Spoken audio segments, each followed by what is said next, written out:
Hello everyone, आपका हमारे channel में स्वागत है। आज हम डिस्कस कर रहे हैं फंडामेंटल राइट्स के बारे में।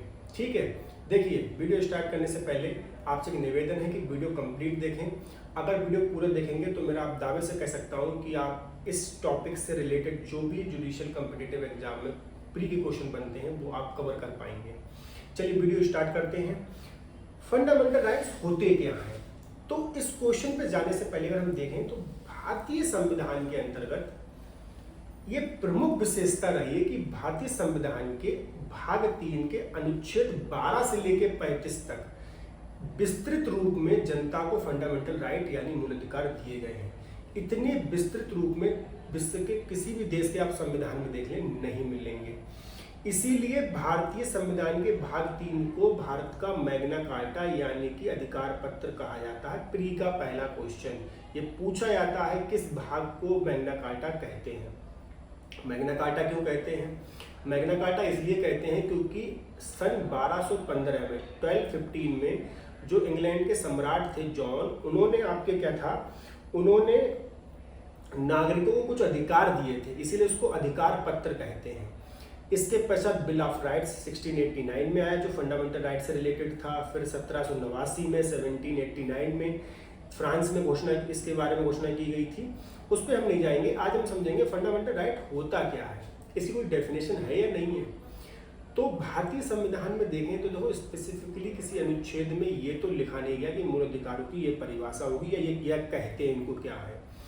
इसको समझने के लिए अगर हम देखें तो जितने भी देशों में संविधान जब लागू हो रहे थे, देखो ध्यान दो, जब संविधान लागू हो रहे थे उससे पहले फंडामेंटल राइट क्या कहते थे? ऐसे अधिकार यानी जो प्राकृतिक हो और अप्रतिदेय अधिकार हो।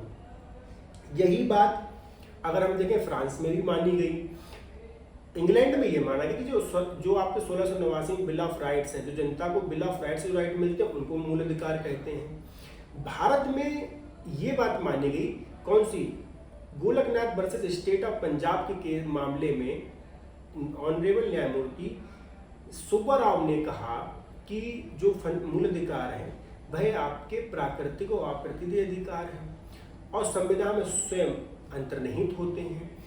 तो अगर हम इन सब परिभाषाओं पे देखें तो डेफिनेशन आपको स्क्रीन पे दिखाई दे रही होगी जो ये कहती है, क्या कहती है कि ये कहती है कि फंडामेंटल राइट वो राइट्स होते हैं जो किसी सिटीजन के 3 एस्पेक्ट इंटेलेक्चुअल, स्पिरिचुअल और मोरल डेवलपमेंट के लिए आवश्यक ही नहीं बल्कि अपरिहार्य यानी एसेंशियल होते हैं। एसेंशियल का शब्द यहाँ पे इसलिए लिखा गया यानी अगर ये राइट आप नहीं दोगे तो उस व्यक्ति का ओवरऑल डेवलपमेंट नहीं हो पाएगा। मरेगा नहीं, बिल्कुल मरेगा नहीं, लेकिन ये है कि उसका जो ओवरऑल डेवलपमेंट चाहिए और उस ओवरऑल डेवलपमेंट के 3 पैरामीटर बनाए, कौन से? मोरली, इंटेलेक्चुअली और आपके कौन से? स्पिरिचुअली। उन पर उसका डेवलपमेंट नहीं हो पाएगा, ये आपको देने पड़ेंगे। अब भारतीय संविधान में हम इस बात को समझते हैं कि क्या ऐसा है, क्या ऐसे मूल अधिकार दिए गए हैं? तो इसी आधार पर फंडामेंटल राइट का इंट्रोडक्शन भी हो जाएगा। चलिए, अनुच्छेद 12 से लेकर 35 तक दिया गया है। इसको कई चीजों में डिवाइडेशन किया गया है राइट्स के अलावा, राइट्स के आधार पर, सॉरी। तो राइट्स के आधार पर क्या डिवाइडेशन है? पहला है आर्टिकल 14 से लेकर 18 तक राइट टू इक्वलिटी यानी समानता का अधिकार, समता का अधिकार जिसे कहते हैं। आप देखो इसको जोड़ते हैं इंटेलेक्चुअल लेवल पे, तीनों से जुड़ सकता है। पहला अगर एक्सपेक्ट ले लो, इंटेलेक्चुअल लेवल आप ले लो। किसी भी व्यक्ति का बौद्धिक विकास तब तक संभव नहीं जब तक उसके साथ समानता का व्यवहार न किया जाए। अगर आपको अनइक्वल ट्रीट किया जाएगा आप इंटेलेक्चुअल लेवल पे ग्रो नहीं कर पाएंगे, सिंपल रूल है। अब हम देखें आर्टिकल क्या कहते हैं जो फंडामेंटल राइट की बात करते हैं। अनुच्छेद 14 क्या कहता है? हर कोई विधि के सामने समान है, अमीर हो, गरीब हो, कुछ भी हो, सब बराबर। अनुच्छेद 15 क्या कहता है? स्टेट डिस्क्रिमिनेट नहीं करेगा आपको, चाहे आप किसी भी कास्ट से बिलोंग करो, किसी भी रिलीजन से बिलोंग करो, कोई भी आप प्लेस ऑफ बर्थ हो, कोई मतलब नहीं, कोई भी वर्ग से बिलोंग करो, कोई मतलब नहीं, हम आपको डिस्क्रिमिनेट नहीं कर सकते, प्रोविएशन किया गया है। तो यानी इंटेलेक्चुअल, जैसे आप इसको एक डेमो समझ पाओगे, कॉन्स्टिट्यूशन किसने लिखा? डॉक्टर BR अम्बेडकर को उसको श्रेय जाता है, ड्राफ्टिंग कमेटी चेयरमैन थे। ये भी क्वेश्चन पर ही पूछा गया है। तो उनको क्लासरूम से बाहर वो उन्हें अलाउ नहीं था वो क्लासरूम के अंदर बैठ सके क्योंकि कास्टिज्म था, उसमें जातिवाद था। तो अब आप सोच के देखो, अगर आपको आज आप इस बात को सोच के देखो, अगर हम आपको क्लासरूम के बाहर या किसी व्यक्ति को कक्षा के बाहर बैठाला जाए और आपसे कहो अब आप पढ़ो, आपके साथ अनइक्वल बिहेवियर किया है, तो आपका इंटेलेक्चुअल डेवलपमेंट प्रॉपरली नहीं हो पाएगा। तो यानी इंटेलेक्चुअल डेवलपमेंट के लिए फंडामेंटल राइट आपके भारतीय संविधान में दिए गए हैं। अनुच्छेद 14 से 18 समझ गए हैं। 16 ये कहता है, सॉरी 16 17 समझ लेते हैं। 16 ये कहता है जॉब्स में इक्वल अपॉर्चुनिटी है। अब आप पढ़ लिए, मान लो LLB कर ली, LLM कर लिया, नेट कर लिया, सब कर लिया, अब आप जॉब लेने गए, आप कह दिया शायद तुम कि पर्टिकुलर कास्ट से बिलोंग करते हो, पर्टिकुलर रिलीजन से बिलोंग करते हो, फॉर्म नहीं डाल सकते। ऐसा नहीं है। आर्टिकल 16 कहता है सारी आप जितनी जॉब से निकलेंगी, आप उन जॉब में किसी प्रकार से डिस्क्रिमिनेशन नहीं किया जा सकता है। क्वालिफिकेशन की कंडीशन लगा सकते हो। जैसे मान लो आपको अगर मान लीजिए जज बनना है, तो उसके लिए LLB 3 ईयर कोर्स है, 5 ईयर कोर्स है, वो क्वालिफिकेशन तो होनी चाहिए। अब ऐसा थोड़ी कि तुम MBA की डिग्री लेके जज वाले फॉर्म में फॉर्म डाल लो, नहीं डाल पाओगे। वो कोई दिक्कत नहीं, डिस्क्रिमिनेशन नहीं कर सकते। किस बेसिस पे कि आप किसी पर्टिकुलर कास्ट से बिलोंग करते हो, पर्टिकुलर रिलीजन से बिलोंग करो, उस आधार पर कोई डिस्क्रिमिनेशन नहीं है। 17 में आपके अनटचेबिलिटी का वोल्यूशन है, यानी कि अस्पृश्यता का उन्मूलन है। छुआछूत नहीं कर सकते हो, ठीक है, जो आपके पहले हिंदुओं में पाई जाती थी, अब नहीं कर सकते हो। अगर करोगे क्रिमिनल ऑफेंस भी बनाया गया, बाद में कोई एक्ट भी लागू होते हैं बहुत से। चलिए अब हम बात करते हैं इंटेलेक्चुअल डेवलपमेंट की एक और आगे।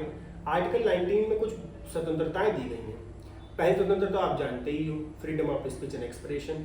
भाई जब मान लिया आपने खूब बौद्धिक तौर पर आपका विकास तब होगा जब अपने थॉट्स को, अपने विचार को, अपने ज्ञान को एक्सप्रेस कर पाओ।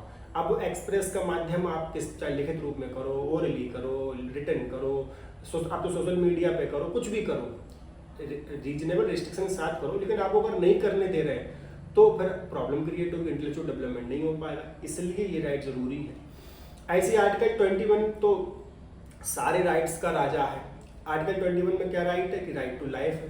भाई आपकी लाइफ में बिना किसी लॉ के, बिना किसी प्रोसीजर के इंटरफेयर नहीं कर सकते। आर्टिकल 21 कह रहा है राज्य। भाई इसे सब इसको ऐसे समझ लो, भाई अगर मान लो आपको भाई गिरफ्तार कर लिया तो आपके फंडामेंटल राइट क्या हो जाते हैं, वायलेट हो जाते हैं। जेल में रख दिया, वायलेट हो जाते हैं। तो अब पुलिस वाले का मन, भाई पुलिस वाले की सपोज करो, एक पुलिस वाला आपके पड़ोस में रहता है, आप रहते हो, अब उसका आपसे लड़ाई होगी किसी बात को लेकर कि भाई नाली को लेके हो गई, कूड़ेदान को लेकर, किसी बात को लेकर लड़ाई हो गई। अब ऐसा दोनों पुलिस वाले का अच्छा चलो ठीक है, कल तो हमको हम समझते हैं, उठाया तुम्हें ले गया जेल में। नहीं, आपके खिलाफ प्रॉपर कोई FIR होनी चाहिए, जो CRPC प्रोविजंस हैं वो फुलफिल होने चाहिए, उसका प्रोसीजर है। अपने मन मुताबिक पुलिस वाला थोड़ी उठा सकता है आपके लिए। तो ये आर्टिकल 21 आपको राइट दे रहा है। तो उसमें तो बहुत से राइट है, उस पर सेपरेट वीडियो बनेगी। अब हम बात करते हैं इसके बाद इंटेलेक्चुअल लेवल और हो गया। अगर आर्टिकल 21A जोड़ लो इसमें। इंटेलेक्चुअल का मतलब बौद्धिक, और बुद्धि किससे आती है जनरली, देखो बुद्धि तो किसी भी एक्सपीरियंस से भी आती है, हर चीज़ से आती है, पैरामीटर अलग अलग है, लेकिन एजुकेशन से तो आती ही है। तो अगर एजुकेशन ही नहीं मिलेगी आपको तो आप बुद्धिमान कहाँ से होगे, इंटेलेक्चुअल लेवल साउंड कहाँ से होगे। तो आर्टिकल 21A मूल संविधान में नहीं था, परंतु 86 अमेंडमेंट 2002 के द्वारा जोड़ा गया। ये भी प्री का क्वेश्चन आपके है, समझ में आ गई। कौन से केसेस द्वारा जोड़ा गया वो हम बाद में डिस्कस कर लेंगे, ठीक है। 2 केसेस हैं बेसिकली आपके। तो ये आपके आर्टिकल 21A हो गया। अब इसके बाद अगर हम बात करें स्पिरिचुअल लेवल पे, भाई दो ही, भाई आस्तिक और नास्तिक, या तो धर्म में मानते हो नहीं मानते हो। आध्यात्मिक तौर पर, क्योंकि जो व्यक्ति आध्यात्मिक तौर पर क्या होता है, साउंड होता है, सही होता है, वो अपना सब डेवलपमेंट कर पाएगा। तो आध्यात्मिक तौर पर देखें तो आर्टिकल 25 से लेकर 28 तक, इसको मोरली भी जोड़ लो आप। नैतिक व्यक्ति नैतिक रूप से कब स्वतंत्र, जब वो सिक्योर माना जाता है, जब उसे भाई अपने संस्कार से परिपूर्ण हो। तो अनुच्छेद 25 से लेकर 28 तक हर व्यक्ति को रिलीजन, भारत में रिलीजन मानने का फंडामेंटल राइट है। अपना रिलीजन माने तो माने ही माने, प्रचार करे, प्रसार करे, खूब करे। उसे आर्टिकल 25 से लेकर 28 तक ये स्वतंत्रता दी गई है, ठीक है। ये आपके कुछ इंपॉर्टेंट क्या थे मूल अधिकार, जिनको हमने समझ लिया भारतीय संविधान के अनुच्छेदों के अनुसार। अब अगर एक बात और देखें कि भाई अधिकार तो दे दिए, हो सकता है सरकार राज्य छीन ले आपसे अधिकार, तो ऐसे नहीं छीन सकता है। रीजनेबल रिस्ट्रिक्शंस तो लगा सकता है, जो उसमें ऑलरेडी आर्टिकल में मेंशन होंगी। अनुच्छेद 32 से आपके सबसे बढ़िया जो कॉन्स्टिट्यूशनल रेमेडी का मूल अधिकार देता है, जो क्या कहता है कि अगर आपके राज्य बिना किसी कारण आपके मूल अधिकारों में इंटरफेयर करता है, छीनता है, तो अनुच्छेद 32 के अंतर्गत आप कहाँ जा सकते हो, सुप्रीम कोर्ट मूव कर सकते हो, अपने अधिकारों को प्रॉपर फिर से लागू करवा सकते हो। ठीक है, ये आपके अधिकार दिया गया है।